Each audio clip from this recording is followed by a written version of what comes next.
해질 때에 아브라함에게 깊은 잠이 임하고 큰 흑암과 두려움이 그에게 임하였더니 여호와께서 아브라함에게 이르시되 너는 반드시 알라 내 자손이 이방에서 객이 되어 그들을 섬기겠고 그들은 400년 동안 내 자손을 괴롭히리니 그들이 섬기는 나라를 내가 징벌할지며 그 후에 내 자손이 큰 재물을 이끌고 나오리라.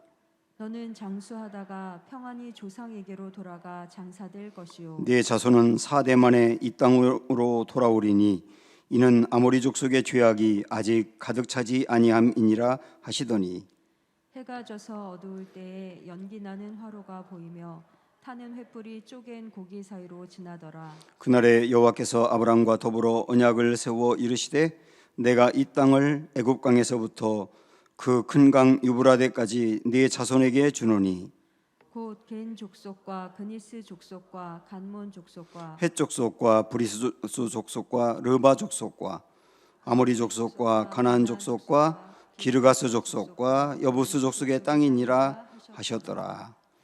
아멘. 약속에는 두 가지가 있는 거 아시죠? 하나는 계약이고 하나는 언약입니다. 계약은 보통 사람과 사람 사이에 이루어지는 거죠. 거래입니다. 예를 들어서 우리 집을 팔아야 되겠다 할 때 어떤 사람하고 이제 계약하면서 계약금을 받습니다. 근데 계약금을 받고 난 다음에 한 사람이 계약을 어기게 되면 그건 깨져버리는 거예요. 그게 보통 사람 사이에서 일어나는 계약이라고 하는 겁니다. 그런데 약속에는 언약이라고 하는 게 있거든요. 이 언약은 한 사람이 어겨도 다른 사람이 그걸 지켜나가는 겁니다. 이게 언약이에요. 물론 가정 안에서 부부가 이렇게 언약으로 맺어진 관계이지만 부부 관계에서도 사실은 쉽지 않은 겁니다. 한 사람이 계약을 어겨서 완전히 신뢰가 깨지게 되면 그 가정을 유지해가는 게 여간 어렵지 않거든요. 사람 사이에는 보통 이 언약에 이르기가 굉장히 어려워요. 근데 진정으로 언약을 이루시는 분이 하나님이시거든요. 하나님이 우리 인생에 우리와 계약하는 것이 아니라 언약하신다. 그리고 언약을 이루어 가신다. 이것을 알 때 우리는 하나님에 대해서 신뢰하게 됩니다. 하나님에 대해서 신뢰하게 되면 하나님을 신뢰할 때 기다릴 줄 알거든요. 그리고 하나님을 신뢰하면 근심에 계속 빠져 있지 않게 돼요. 그리고 하나님을 신뢰하면 도전할 수도 있고 믿음으로 모험할 수도 있어요. 그래서 하나님을 신뢰하는 게 아주 중요합니다. 하나님을 신뢰하려면 하나님의 언약을 알아야 되거든요. 오늘 이 중요한 언약이라고 하는 것을 하나님이 어떻게 펼쳐가고 있는지 이 아브라함과의 언약을 통해서 보려고 합니다. 이 설교가 끝난 다음에 우리 마음에 하나님에 대한 신뢰가 가득하길 원해요. 그런 마음으로 한번 이 말씀을 보겠습니다. 자, 15장 앞부분에 보면 하나님이 이제 아브라함과 여러 가지 그 전에 있었던 일들을 종합해 보면서 아브라함아, 내가 너에게 아들을 줄 거야.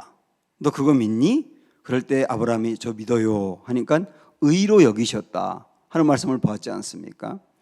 아브라함이 스스로 자기 믿음을 가진 것이 아니고 하나님이 믿을 수밖에 없도록 아브라함을 이끌어 가셔서 믿음을 끌어내셨다.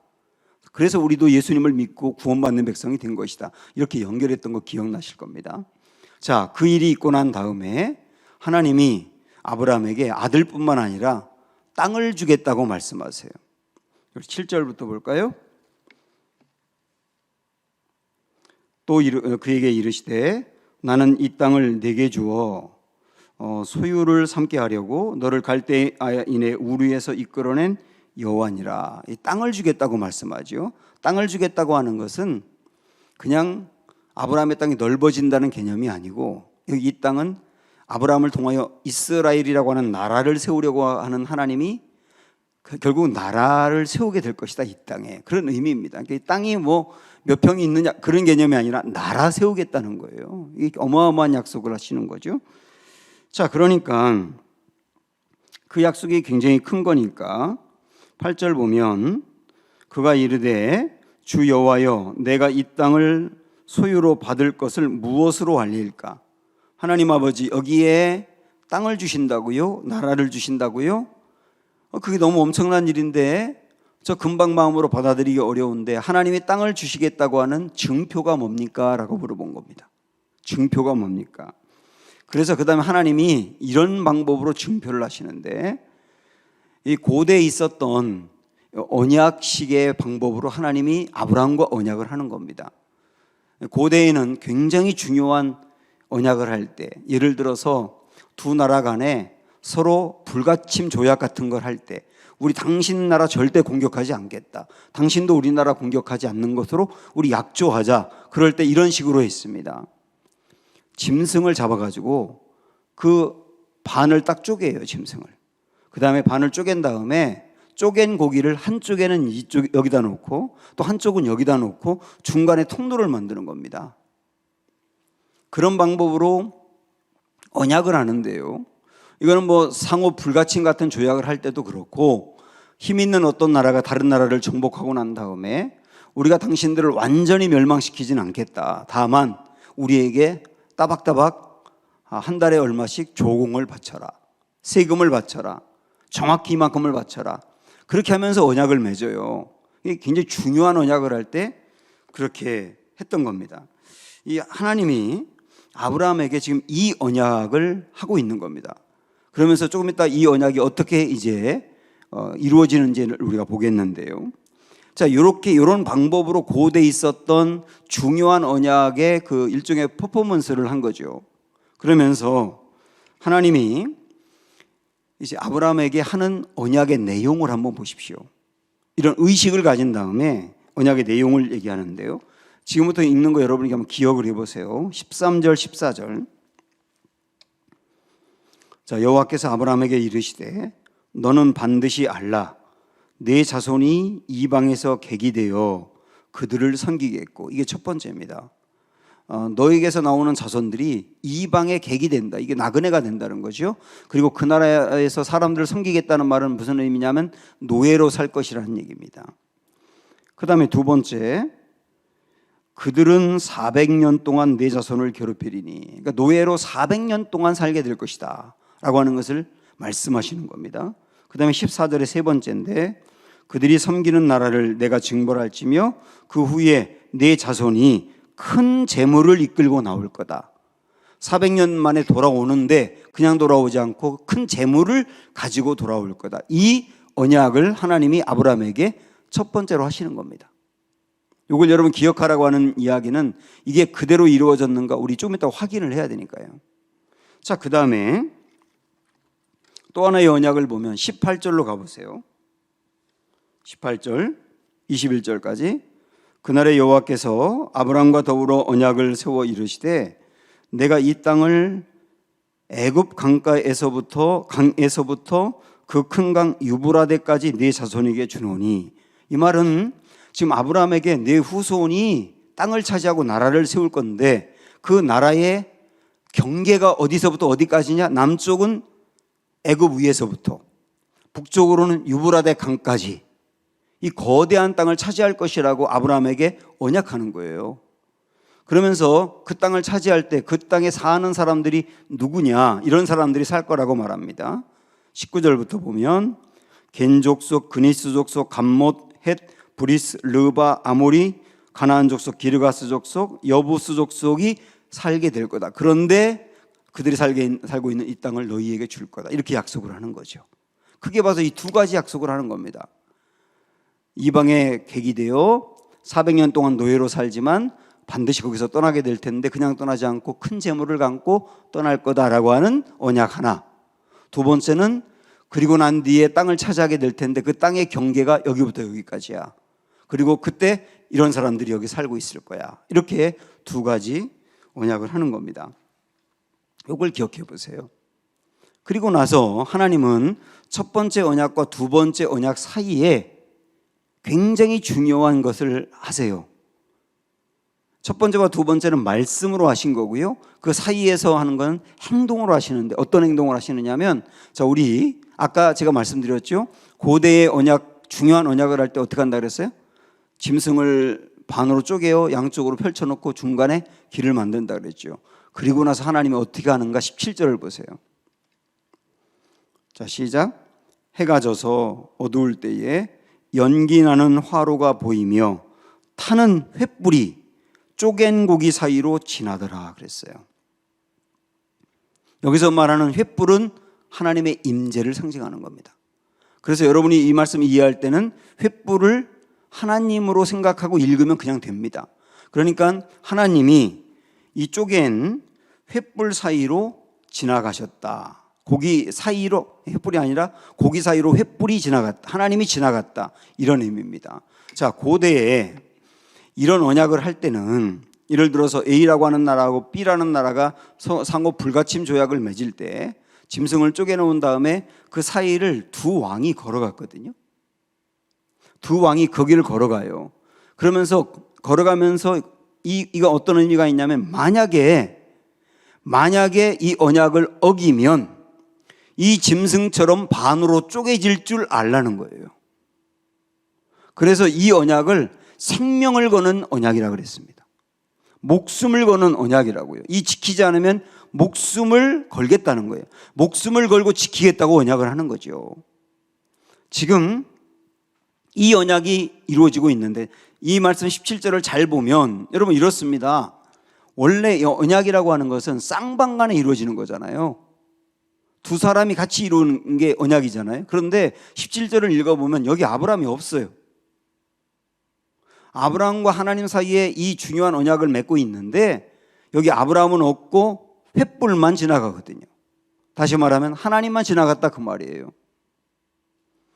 이것은 어떤 의미가 있느냐면 하나님께서 아브라함에게 말씀하시는 겁니다.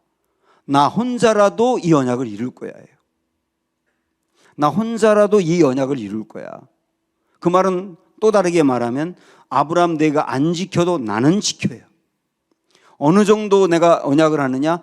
내 목숨을 걸고 언약할게. 반드시 아까 얘기한 그 언약을 지킬 거야. 이러시는 거거든요. 하나님이 목숨을 걸고 언약을 맺고 있단 말이에요. 우리 예레미야서를 한번 가보고 싶은데요. 구약성경 1136쪽으로 가보면 예레미야 51장이 나옵니다. 거기 14절을 한번 보시죠. 1136쪽 예레미야 51장 14절 말씀. 하나님께서 역시 여기도 이제 언약을 하시는데 바벨론, 지금 이스라엘을 정복하고 이스라엘을 무너뜨리고 있는 그 바벨론 반드시 망한다. 바벨론 망한다는 말은 다르게 이야기하면 이스라엘이 회복되는 날이 온다. 그 얘기거든요. 그 언약을 맺으시는데 14절을 한번 여러분 보세요. 조금 아까 우리가 들었던 말씀하고 생각하면서 보시면 만군의 여호와께서 그다음 뭐라고 그랬어요? 자기의 목숨을 두고 맹세하시되 그랬어요. 자기의 목숨을 두고 맹세하시되, 맹세라고 하는 말이 언약이거든요. 우리 하나님은 말씀으로만 언약해도 이루십니다. 손가락 걸고만 언약해도 이루세요. 근데 여기서 어떻게 언약을 하냐면 목숨을 건다는 거예요. 오늘 말씀으로 돌아와도 그 두 쪼개진 짐승 사이로 하나님을 상징하는 횃불만 지나갔다는 것은 아브라함도 안 지키더라도 나는 지켜. 내가 목숨을 걸고 지킬 거야. 언약을 하는 거야. 이렇게 강력하게 말씀하시는 거라고. 이런 언약을 아브라함도 받고 우리도 받은 거죠. 우리는 신앙생활 하면서 우리가 자꾸 어릴 적부터 그 율법주의, 제가 지난번에 말씀드렸던 건 다르게 말하면 종교, 자꾸 그쪽으로 흘러가거든요. 그래서 내가 이만큼 하면 하나님이 그걸 보고 나를 사랑할 거야. 그리고 나를 받아주실 거야. 자꾸 그런 생각을 해요. 그래서 뭔가 하나님이 나를 사랑하고 하나님이 내게 복 주고 하나님이 나를 용납하는 근거를 자꾸 자기 행위에 드는 겁니다. 내가 이만큼 하면 그걸 보고 하나님이 이렇게 해주실 거야. 그게 율법주의거든요. 이게 종교란 말이죠. 그게 그게 어릴 적부터 우리가 자꾸 교회에서 듣고 가정에서 듣고 그러다 보니까 우리 안에 아주 뿌리가 박혀 있는 거예요. 그러다 보니까 내가 하나님 앞에 열심을 냅니다. 이만큼 하면 하나님이 도와줄 거라고 생각하고 사랑할 거라고 생각을 하니까. 그런데 나는 정말 열심히 했는데 내가 열심히 했는데도 내가 기대하는 것만큼 하나님이 주지 않으면 실망을 하는 거예요. 내가 이만큼 했는데 하나님이 들어주지 않았다. 그렇게 생각해서 실망을 하는 거고, 그 다음에 내가 열심히 했는데 그리고 열심히 하고 기대한 만큼 하나님이 들어주면 거기에 감사와 은혜가 있는 게 아니라 거기에 자기 공로가 생기는 거예요. 내가 이만큼 하니까 하나님 도와주더라. 그 무슨 은혜가 있겠어요? 그 율법주의와 종교는 은혜가 빠져버리고 자기 행위만 남아있는 거예요. 우리가 이제 교회를 오래 다녔기 때문에 구원은 그렇게 받는 게 아니라는 건 알아요. 구원은 전적으로 하나님의 은혜로 받는다는 건 아는데, 그러나 구원받고 난 뒤에 또 자꾸 그 율법으로 가버리는 거예요. 복음은 그게 아니라, 복음은 이미 예수님이 우리를 위해서 해주신 것 때문에 하나님이 우리를 용납하신다거든요. 어떤 나의 행위 때문에 하나님이 나를 사랑하고 용납하는 게 아니라 예수님이 나를 위해서 해주신 일 때문에 하나님이 나를 사랑하고 용납하고 은혜를 베풀고 복을 주신다. 그것을 진짜 알 때, 아, 그렇군요. 내 공로도 없고 내 자격도 없는데 주님이 나를 위해 대신해 주신 것 때문에 하나님이 나를 이렇게 용납하시는군요 하는 걸 정말 알 때, 그때 감격과 감사가 일어나면서 감격과 감사로 나오는 게 뭐냐면 순종이고 헌신이고 나눔이고 봉사고 이렇게 되는 거예요. 그러니까 순종과 헌신과 봉사와 나눔, 그렇게 하면 하나님이 사랑해 주실 거야가 아니라 하나님이 이미 예수님이 하신 것 때문에 나를 사랑해 주시니 그 은혜를 아니 감사하는 마음으로 순종해야지, 감사하는 마음으로 헌신해야지, 이렇게 나간단 말이죠. 굉장히 건강한 신앙이 되는 거예요. 주님, 이게 우리에게 주신 게 복음이거든요. 이런 관점으로 주님의 언약도 우리와 연결할 수 있어야 됩니다. 자, 하나님이 아브라함과 언약을 할 때 너 안 지켜도 나는 지켜, 그렇게 말씀하신 거잖아요. 이 내용은.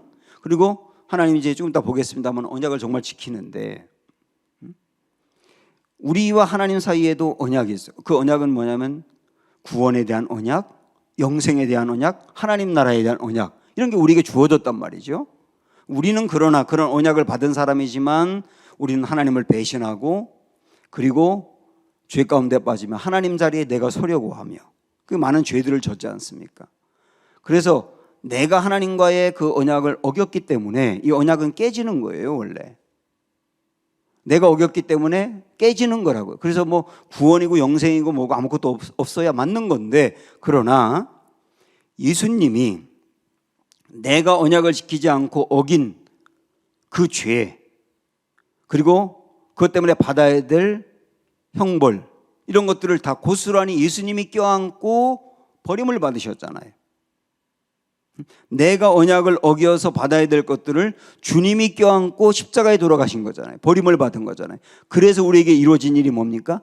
예수님이 그걸 담당하시고 이루셨기 때문에 우리에게는 자격이 없지만 하나님의 언약이 여전히 우리에게 이루어질 수 있는 길이 열리게 되었다. 이게 복음이지 않습니까? 그래서 하나님은 언약하신 대로 우리에게 영생을 주며 구원을 주며 하나님 나라를 주는 것. 나중에 하나님 나라에 갈 수 있는 길이 우리에게 활짝 열렸고, 이게 변함없는 사실이다.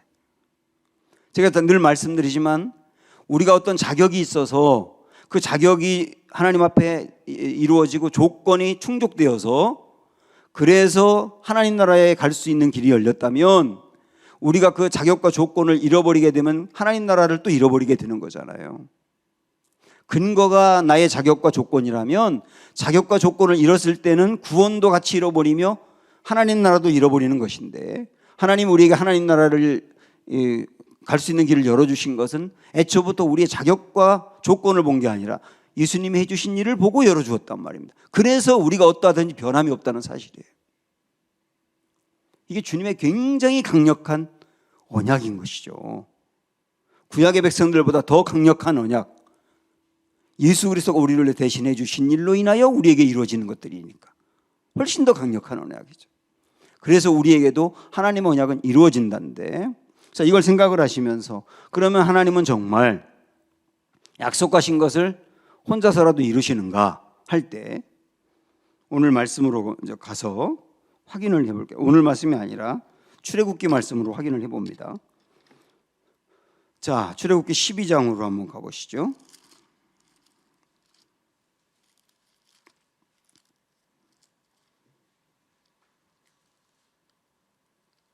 40절.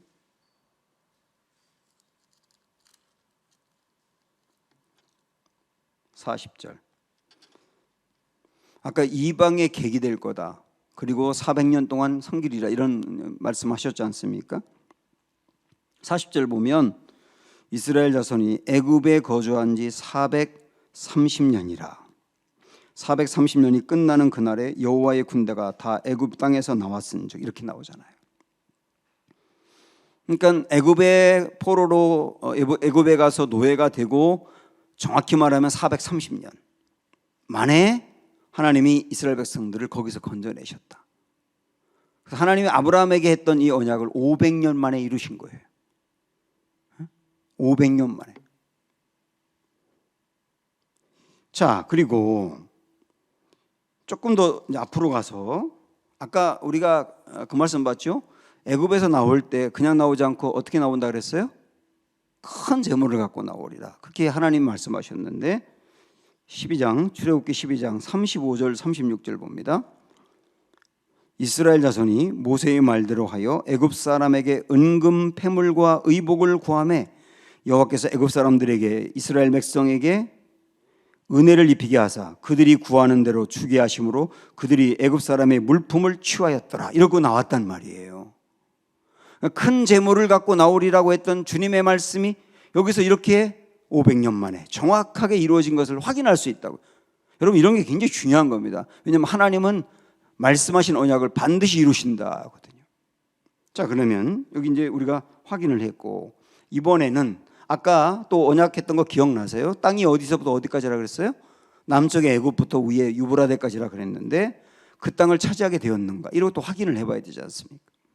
여호수아가 가나안 땅에 들어가서 땅을 차지했을 때는 이 아브라함에게 약속했던 그 경계까지 차지하지 못했어요. 그런데 결국 어떻게 됐느냐? 역대하 9장으로 갑니다. 역대하 9장 26절. 솔로몬이 한창 잘나가며 나라가 강건할 때의 모습을 기록하면서 역대하 9장 26절에서 이렇게 말씀하네요. 솔로몬이 유브라데 강에서부터 블레셋 땅과 애굽 지경까지의 모든 왕을 다스렸으며 이렇게 나오죠. 그러니까 솔로몬 때에 이스라엘의 경계가 어느 정도였다 그랬냐면 남쪽의 애굽에서부터 북쪽의 유브라데까지라는 거예요. 아브라함에게 아까 언약했던 것들이 솔로몬 때 정확하게 이루어진 것을 보는 거죠. 아브라함과 솔로몬은 시간적으로 1000년 정도 차이가 납니다. 그러니까 하나님이 아브라함에게 했던 언약을 1000년 후에 솔로몬을 통해서 정확히 이루셨다는 거예요. 그래서 우리는 알 수 있어요. 우리 하나님은 누구냐? 언약을 하시는 분인데 또 하나님은 누구냐? 언약하신 것을 반드시 이루시는 신실하신 하나님이시다. 우리에 대한 언약도 그렇게 반드시 이루신다. 그래서 우리는 우리에게 주신 가장 중요한 언약, 하나님 나라를 차지하게 된다. 이스라엘 백성들이 결국은 이 땅을 차지한 것처럼 우리도 하나님 나라를 차지하게 된다. 이것을 우리에게 약속했기 때문에 반드시 이루신다는 거예요.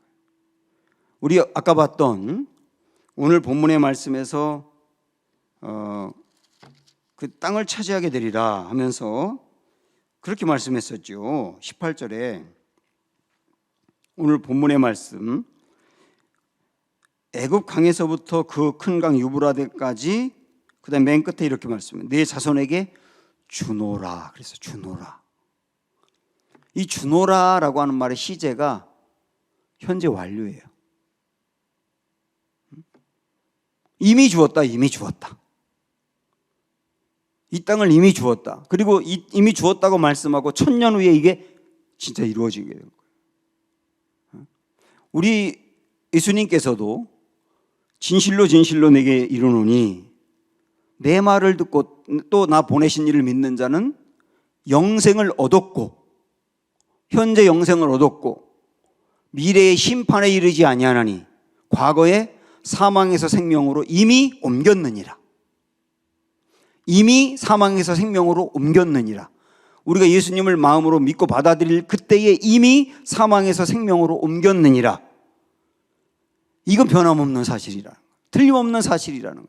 그래서 주님의 이 말씀 우리가 마음으로 받아들이고 약속으로 받아들일 때 우리에게 하나님 나라에서 영원히 살 수 있는 그 길은 누가 뭐라 해도 막히지 아니하며 온전히 이루어지게 될 것이다.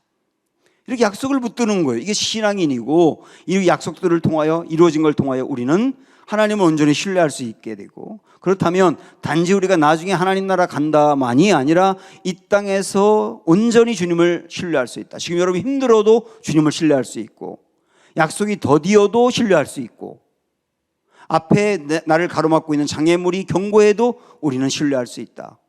이 주님을 신뢰하는 마음으로 나아가는 그런 성도가 강건한 성도인 것이죠.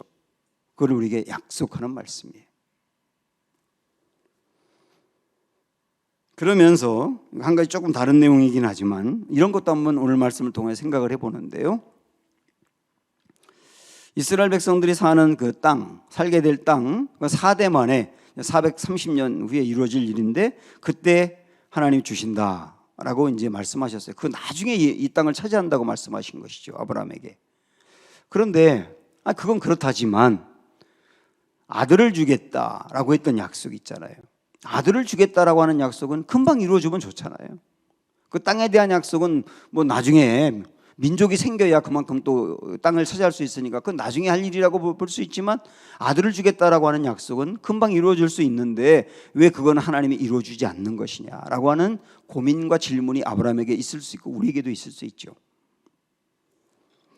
이거는 우리가 기도하고 하나님으로부터 받았던 약속이 금방 이루어지면 좋겠는데 그러지 않는 것 때문에 답답했을 때 던지는 질문이기도 해요.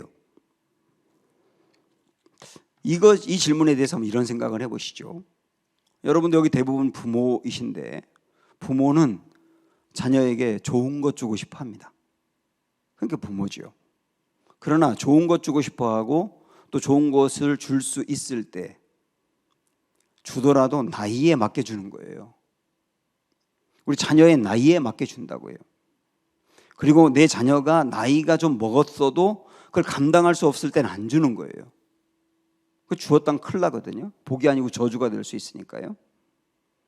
그리고 부모가 자녀에게 주는 것 중에 정말 가치 있는 것은, 정말 가치가 있는 것은 성숙할 때 주는 거예요. 그게 부모가 주는 거지 않습니까? 똑같지요, 하나님도. 우리 인생에 하나님이 우리에게 우리 한 명 한 명을 성숙하게 만들어서 참 맛깔나는 인생으로 삼고 싶어 하세요. 그리고 그런 모습으로 쓰고 싶어 하고요. 근데 한번 여러분 잘 생각을 해보십시오. 여러분 어떤지 모르지만 저는 저에게서 조금이라도 좀 바른 모습이 있다면, 저에게서 조금이라도 바른 모습이 나간다면 그 바른 모습은 언제 만들어졌느냐면 그 바른 모습을 만드는 레시피가 있었어요. 제 인생에 맛깔나게 하는 레시피가 있었다고요. 그 레시피가 회고해 보면 그게 두 가지였는데 하나는 기다릴 때고 또 하나는 고통이 있었을 때예요. 기다림의 시간과 제 인생에 찾아온 고통의 시간이 저에게서 조금이라도 맛깔나는 부분이 보인다면 그 맛깔나는 부분을 만드는 레시피였다고요. 여러분도 그렇지 않습니까? 그러니까 하나님은 그렇게 맛있는 인생을 만들어 놓고 그 맛있는 인생으로서 그를 성숙하게 하여 쓰시기 위해서 기다림의 시간과 고통의 시간을 허락할 수밖에 없다는 거예요. 우리 인생 한 명 한 명이 이 땅에 태어나서 살아가는 동안 그냥 하나님 원하는 게, 제가 가끔 농담으로도 말씀드리지만 내가 너에게 원하는 건 아무것도 없고 밥 세 끼나 먹고 잘 살면 돼, 이런 거였다면 그냥 막 줄 수도 있죠. 근데 그게 아니라 정말 우리 한 명 한 명이 아주 소중한 사람이 되어서 성숙해져서 맛깔난 인생이 되길 원하는 게 주님의 마음인 거예요. 그래서 그런 과정들을 기다림이라고 하는 레시피, 고통이라고 하는 레시피가 불가피하다라고 하는 거예요. 그걸 받아들이는 거죠. 우리 한번 말씀 하나만 더 보겠는데, 마가복음 10장을 한번 가보실까요?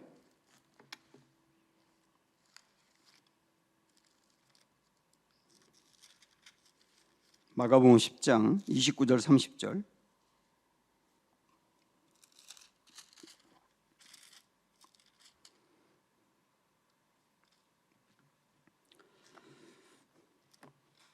자, 마가복음 10장 29절 30절, 29절 봅니다. 예수께서 이르시되 내가 진실로 너희에게 이르노니 나와 복음을 위하여 집이나 형제나 자매나 아버지나 어머니나 아버지나 자식이나 전토를 벌인 자는, 일단 이렇게 말씀합니다. 자, 요 말씀 참 우리에게 이제 의문이 들기도 하고 우리를 부담스럽게 하는 말씀인데, 여기 이게 세 가지 말씀이었거든요. 첫 번째 집, 두 번째 가족, 세 번째 전토거든요. 전토, 재물이죠. 내 재산이죠. 그런 걸 버린 자는 이라고 말했는데, 이거는 어떤 의미로 우리가 받아들일 수 있냐면, 이 소중한 집이라든지 가족이라든지 재물이라든지 이런 게 굉장히 소중하잖아요. 그런데 그런 것들이 아무리 소중해도 하나님 자리에 설 수 없다는 것을 받아들여야 되잖아요, 우리가. 그렇죠? 이런 것들이 아무리 소중하고 중요해도 하나님 자리에 설 수 없다는 걸 받아들여야 되잖아요. 근데 하나님 자리에 설 수 없다고 받아들이는 게 참 고통인 거예요. 그렇지 않습니까, 여러분? 나의 가족이 정말 중요한데 내 가족이 아무리 중요해도 하나님보다 중요할 수 없다, 이거 받아들이는 게 얼마나 어렵냔 말이에요. 재물도 마찬가지고 집도 마찬가지고. 이게 고통이란 말이에요. 고통. 이 고통을 겪을 수밖에 없는 거, 신앙생활 하다 보면 때로는. 그런 사람에게 30절에 뭐라고 말씀했냐면, 버린 자는 이라고 말하면서 현세에 있어 집과 형제와 자매와 어머니와 자식과 전토를 100배나 받되, 이렇게 말씀했습니다. 그러나 박해를 겸하여 받고, 이렇게 말했어요. 이 고통이 있기 때문에 이게 박해인 거죠. 그런데 현세에서 집이나 어머니나 아버지나 그다음에 밭이나 이런 걸 100배로 받는다 그럴 때, 이게 말씀 그대로 그 버린 자는 어머니 100명을 받는다. 이게 무슨 복입니까? 어머니 100명이요. 100명 모셔야 되는데. 그래서 그런 의미로 이게 받아들일 게 아니라 이런 겁니다.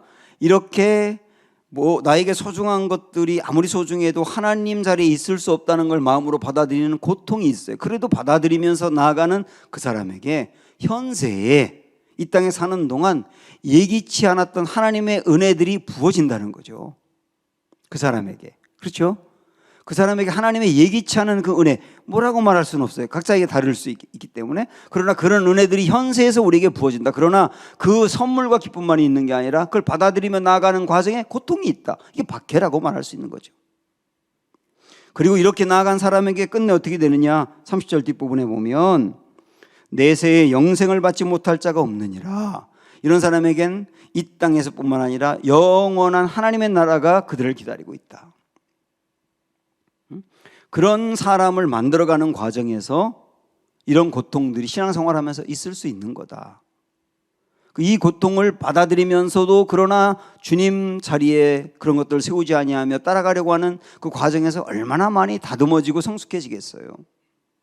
그래서 고통이 불가피한 것이다 말씀하고 있는데, 오늘 우리가 이 말씀을 생각을 하면서 하나님은 우리를 맛깔나는 인생으로 삼아가도록 하기 위해서 기다림의 시간, 고통의 이 레시피를 허락한다. 지금 그 과정에서 힘든 여러분이 있다고 한다면 내가 이 과정을 통해 어떻게 다듬어지고 성장해 가고 있는지를 바라보면서 이겨낼 수 있어야 되겠다 하는 소망을 우리에게 주고 있는 말씀입니다. 이 말씀 생각하시면서 주는 완전합니다. 함께 찬양하겠습니다.